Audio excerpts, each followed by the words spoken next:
Desa Ketapang merupakan sebuah desa di Kecamatan Susukan, Kabupaten Semarang, Provinsi Jawa Tengah.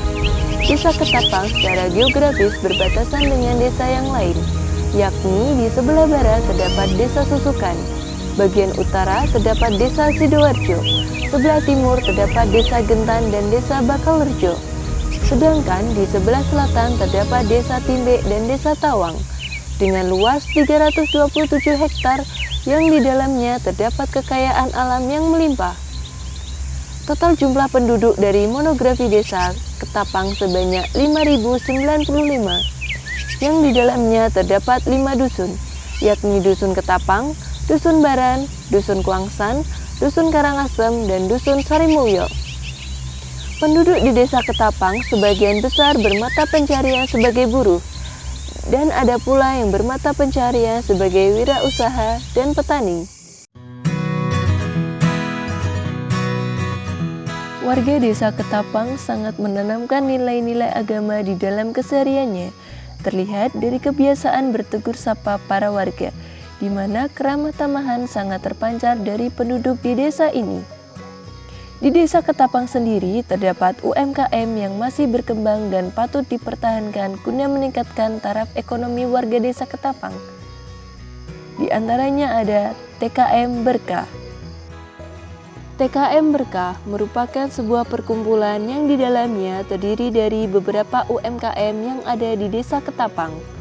TKM Berkah ini berdiri sejak tahun 2014 yang beranggotakan 20 orang, yang terdiri dari ketua, bendahara, sekretaris, dan 17 lainnya adalah anggota. Pada awalnya, TKM Berkah terbentuk setelah adanya bina usaha koperasi dan pelatihan-pelatihan prakoperasi yang datang ke desa, yang kemudian menginspirasi para pemilik usaha di Desa Ketapang untuk membentuk sebuah koperasi. Selain TKM Berkah, ada juga UMKM catering milik Ibu Rita Pujiastuti.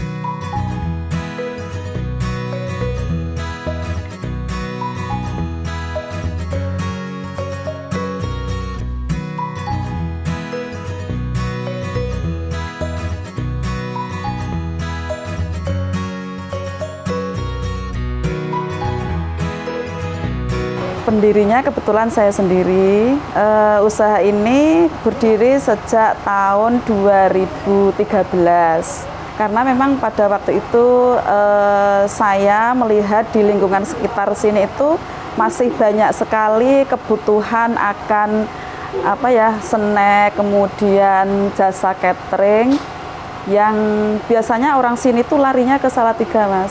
Ya, nah kebetulan ada peluang seperti itu, saya mempunyai inisiatif untuk membuka usaha supaya bermanfaat untuk orang di sekitar wilayah sini. Yang berkontribusi dalam usaha ini ya terutama untuk keluarga ya. Jadi semua keluarga alhamdulillah mendukung usaha, orang tua, kemudian lingkungan sekitar juga alhamdulillah banyak yang mendukung usaha ini. Karena saya ini kan bergerak dalam bidang catering, kemudian snack ya, itu jadi semua kue-kue basah, kemudian catering nasi, kemudian kalau musiman itu saya menjelang Ramadan itu bikin kue kering untuk Lebaran. Nastar, kastengel, putri salju. Biasanya sih setiap tahun itu sekitar 25 sampai 30 item untuk kue keringnya. Alhamdulillah. Ya.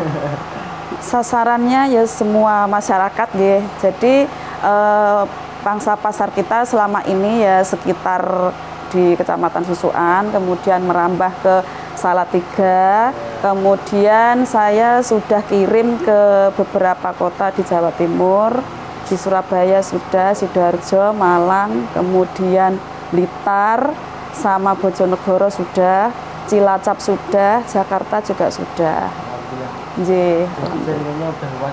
Ya, kalau untuk kue kering keluar kota ya Mas, tapi kalau untuk snack, kemudian kue basah dan cateringnya itu masih di sekitar Salatiga sama Kabupaten Semarang.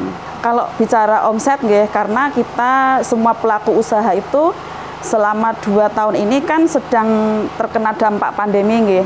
Jadi kalau untuk setelah masa pandemi ini memang turun drastis. Dulu sebelum pandemi itu bisa mencapai di angka 50 jutaan. Untuk saat ini ya kurang lebih kita turun sampai sepertiganya.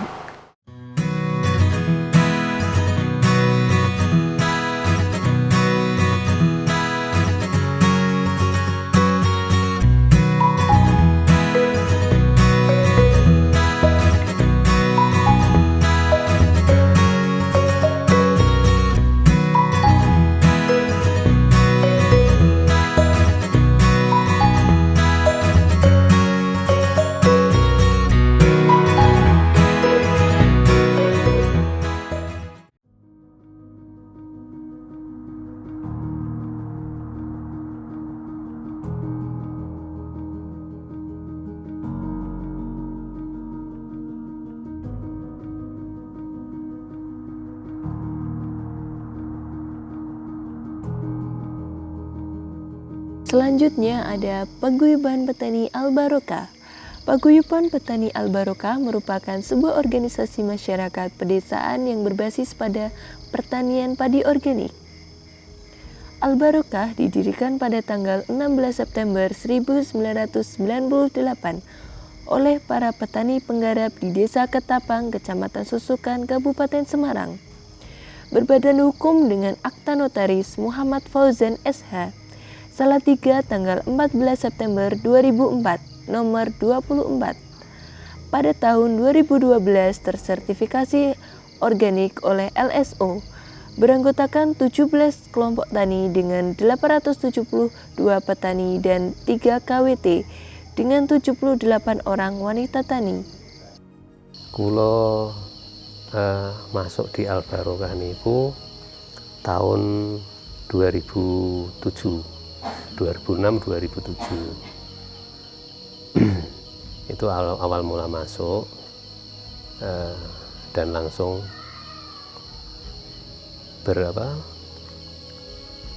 dengan kelompok yang lain-lain mengembangkan pertanian organik dan bersama teman-teman mengelola pupuk, bikin bersama-sama, dipakai juga bersama-sama. Kalau proses pembuatan pupuk itu intinya kita memanfaatkan sumber daya di lingkungan kita yang ada di sekitar rumah kita. Jadi kita itu mengembangkan gimana caranya pupuk yang kita buat itu kita nggak usah mengeluarkan biaya banyak-banyak, akan tetapi bermanfaat untuk kelompok kita dan untuk masyarakat banyak gitu.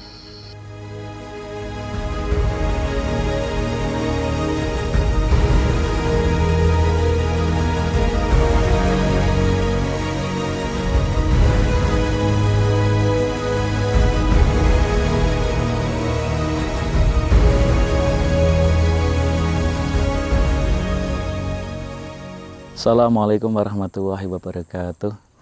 Pada teman-teman yang saya banggakan, di sini saya akan menjelaskan sedikit beberapa dari alat digital farming yang dimiliki Paguyuban Al-Barokah. Di sini di atas ada yang disebut dengan panel surya. Jadi fungsinya adalah menerima cahaya matahari yang langsung nanti masuk ke baterai. Jadi otomatis pengisian dalam baterai di dalam kotak sini baterainya terisi terus, tidak pernah kosong. Yang kedua, yang alat muter-muter itu dinamakan alat panel udara. Yang fungsinya adalah untuk mengetahui kualitas udara di sini, tekanannya bagaimana dan lain sebagainya. Kemudian yang di bawah di sini juga ada alat pH tanah dan juga kekeruhan air. Nah, di sini pH tanah adalah fungsinya untuk mengetahui pH tanah di sini. Terus yang kedua di sini ada namanya CPU. Sebelumnya boxnya belum bisa dibuka karena kuncinya tidak saya bawa, dibawa Pak Mahmudi. Fungsinya adalah untuk menerima sensor-sensor yang telah terpasang di alat tersebut. Nanti sensor langsung masuk ke pusat, otomatis masuk ke dalam web, lalu diolah dari petani muda di sini. Hasil tersebut nanti direkomendasikan buat petani. Contohnya, apabila pH tanah di sini kurang, nanti otomatis dari analisa tersebut kita berikan kepada petani bahwa di sini pH-nya kurang. Apa yang harus diberikan, apa yang harus diselesaikan oleh para